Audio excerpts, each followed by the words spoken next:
Are your students struggling with tricky application or data analysis questions? Do they freeze up when they see an extended response or maths problem? Or are they finding the practice alone isn't bridging the gap between knowing the content and then achieving the top marks? Hey there, teachers. Welcome to Miss Estruch Teach and Tell, the podcast where every week I dive into all the tips and tricks that make teaching life so much easier. Whether you're a veteran educator, an early career teacher learning the ropes, or balancing the classroom with being a busy parent, this will help you streamline your workload and bring a bit more balance to your life. You bring the coffee and I'll bring the teach and tell. Hi everyone, and welcome to Miss Estruch Teach and Tell. And today we are diving into a game changer for science teaching, and that is how to actually teach exam skills and exam technique effectively. So in this episode, I'm going to show you how to actively teach exam skills, not just set more exam questions for students to do as a way to practice these skills, and also why this approach is essential for both GCSE and A-level sciences. So I'm going to be covering the importance of embedding skill-based teaching throughout the year, a proven structure for delivering skill-focused revision lessons, and then also a free, ready-to-use resource to help you get started. So stick around, because by the end of this episode, you will have actionable strategies and ideas to help your students tackle exams with confidence and smash those higher order questions. But first, let's catch up. Okay, so quick coffee catch up.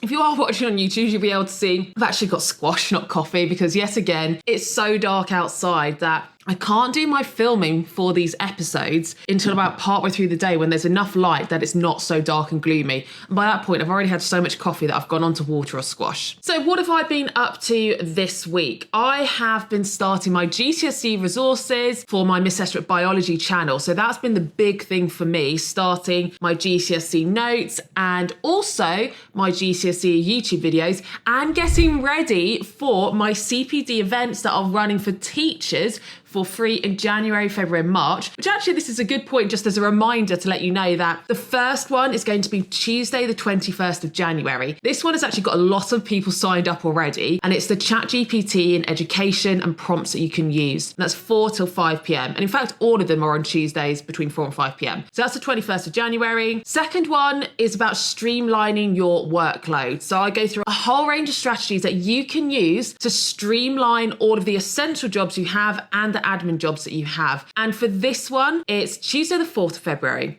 And then the third and final one is A-level and exam board specific. It's AQA, and it's all about teaching AQA biology essay. So that is Tuesday the 4th of March. All three of them are free. You can sign up using the link in the show notes or the YouTube description. So I hope you've had a good week, but let's get into the content now and talk about how we can make skill-based teaching at the start of your classroom this year. So I want to begin with thinking about why it is essential to teach skills and not just teach theory. So one of the biggest misconceptions about exam technique is that students can figure it out just through practicing lots of questions. And in doing those questions, they'll develop their exam technique, they'll develop the skills. And whilst this is important, and in fact, it is an essential part of developing these skills, it's not enough for them just to do that by itself. And that's why we need to teach these skills explicitly, repeatedly throughout the course and within revision lessons. So I'm a biology teacher in secondary school, or I was for 15 years, and that's why I'm going to be focusing on in particular GCSE and A-level sciences. But what I go through today can be transferable for different subjects and different levels. So both GCSE and A-level sciences are heavily skill-based. And in fact, just as an example, for both of those, almost half the GCSE and A-level are application questions, which is a skill. So it's no longer just enough for the students to know the content and be able to recall it. They have to apply it. They have to be able to evaluate. They have to be able to do critical analysis and all sorts of other exam skills. So for example, some of the key exam skills that come up for GCSE and A-level science are analysing data, evaluating experimental methods, writing extended responses, and interpreting mathematical relationships. And these skills may make up a significant proportion of exam marks. And if we only focus on content and knowledge in lessons and revision lessons and leave the skills up to students to just develop through doing exam questions, then we are leaving the students underprepared. So actively teaching these skills, breaking them down, modeling them, giving students time to practice these skills with guidance is what bridges the gap between knowing and achieving. So that's why it's so important to teach exam skills. Next, I'm going to go through how I have tried teaching exam skills, and I have found it successful. So I hope that you can copy or model these ideas and you will have some success from them as well. Now, I'm sure some of what I go through you will do already and you'll be familiar with, but hopefully some of the ideas will be new or give you a different idea of how you can try something. So I embed skill-based teaching throughout the year. And in fact, for A-level, I do it from the very first lesson. I do a skill-based lesson just to go over some of the skills from GCSE, then get them thinking about those skills and a little bit of the prior knowledge for A-levels as a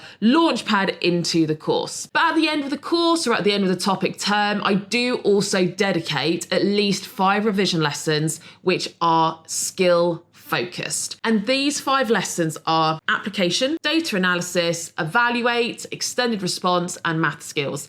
And I do this for both GCSE and A-level. And as I said, sometimes I do these throughout the course when they have an end of topic test. And then I always do them at the end of the course as well, if there's time. I usually have time for A-level, not always for GCSE. So I often repeat these lessons. I might just throw in slight different questions each time. So here is how I structure all 5 of these skill-based lessons. So first of all, the starter, typically about 5 minutes. I always begin with a, what do you know about this skill? So I'll have as a starter a little mini whiteboard activity where I might ask, what does this skill mean? So what does it mean to evaluate the data? Or what do questions testing this look like? So for example, I might say, what command word might you see in an evaluate question? Or it might be, how much of the exam assesses this skill? And in fact, I always put that one in because I think it's so interesting to see which students are really familiar with their specification. Usually it's not many, more so at A-level, just to see, do they realise how many questions will test their knowledge and ability with this skill, particularly for A-level application. For AQA, paper 2 is over 50% application, and that often shocks them. So I think it's really good to make them aware of that fact now. So when they do their revision, they can actually implement more application practice to prepare them for that. Now, not only that, making them aware of all of this information, I find as well it gives them a sense of ownership over their learning so that they can plan their revision more effectively. So that's always my starter, like a good start point to see what do you know already, what do you understand about the skill, and how much of your exam is going to be based on it. Then I move on to the main content, which can be about 10-15 minutes. It depends how much of a discussion we get into. And this is where I teach them, first of all, how to prepare and revise this skill. And then secondly is how to answer exam questions for this skill. So we're split into those 2 parts, teaching them how to revise and practice it, teaching them how to answer questions linked to this skill. So I use a step-by-step scaffolding approach to model the method. So for example, for application, I will always say that the way to prepare and revise application is, first of all, you have to know the information. So you have to have a solid knowledge to start with, because application means applying your knowledge. To prepare for application questions,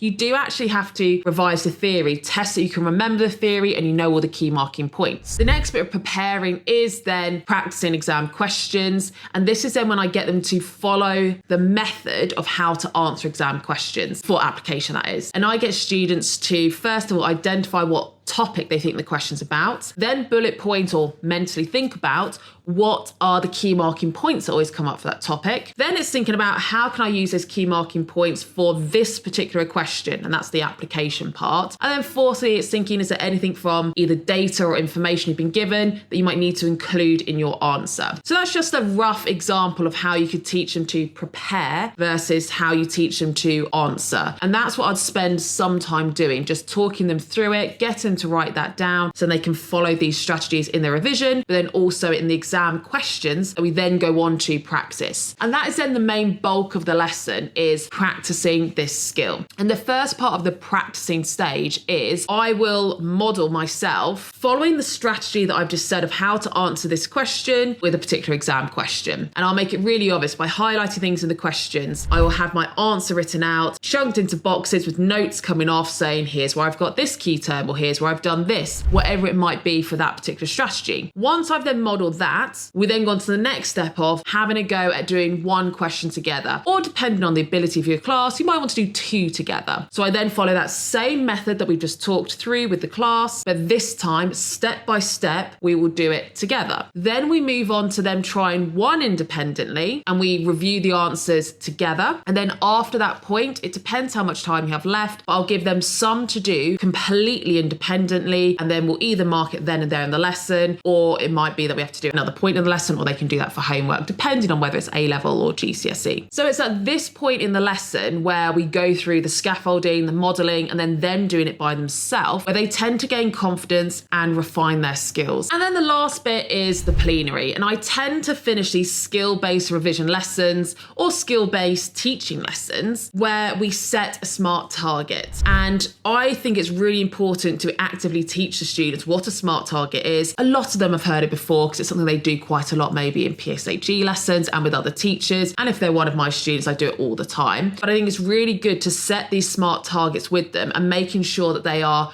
aware of what is a SMART target, but also how to do it properly. And by that, I tend to say that when it comes to the time-bound part, I think they should be setting frequent, small SMART targets. So it might be by next week or by 2 weeks' time, not just saying by my GCSE or by the next test. Because if it's too long a period of time, it's too long to hold yourself accountable for. You might think, oh, I'll do it nearer the time, and then you forget. Whereas if it's, I'm going to do this target by next week, so I often set it as homework and collect it in, tick off the measurable point and the specific activity point and the time-bound point, it gets them into the habit of doing small, realistic, achievable targets that are relevant to improving, and they'll actually see that improvement, hopefully, within that 1 week space. So that's what I tend to do is the plenary. So I find this structure ensures the lesson is engaging, purposeful, and aligned with exam requirements. Now, this is actually the model that I've followed in my revision skills bundles, which you may have seen already, but I've got them for GCSE biology and A-level biology already. The GCSE ones you might actually be able to find you can tweak for physics and chemistry as well. You'll just have to change the exam questions that I use. But it's that structure, lesson structure that I use for 5 different exam skills that you need for GCSE biology and GCSE A-level. And I've got those linked in the show notes. And actually, I'm going to come back to that a little bit later because I'm giving you one of those lessons for free. But before we get onto that, I think it's time for a teacher confession. Now, I actually did a similar teacher confession to this, I can't remember which episode now, a few episodes ago, where it was about a slip of the tongue, where you might have remembered I said I accidentally said the word orgasm instead of organism to my year 11 class, and I never heard the end of it. And I'm sure I cannot be the only biology teacher that has done that. Now, to make me feel better about that, I'm going to pretend, or at least assume, I'm not the only biology teacher that's ever made that mistake. And after that episode came out, I did actually have someone send me a slip of the tongue that they had. So this teacher confession is from someone that told me something that they accidentally said, which I actually think it is funnier, but no student noticed them say it, which I cannot believe. So what they told me was, it was in their very early years of teaching, they were teaching A-level students about a virus structure. And one of the structures on a virus is the protein capsid that surrounds the genome. And instead of saying protein virus capsid to the class, I'm not going to say what they said, but they said the C word, as in the swear word.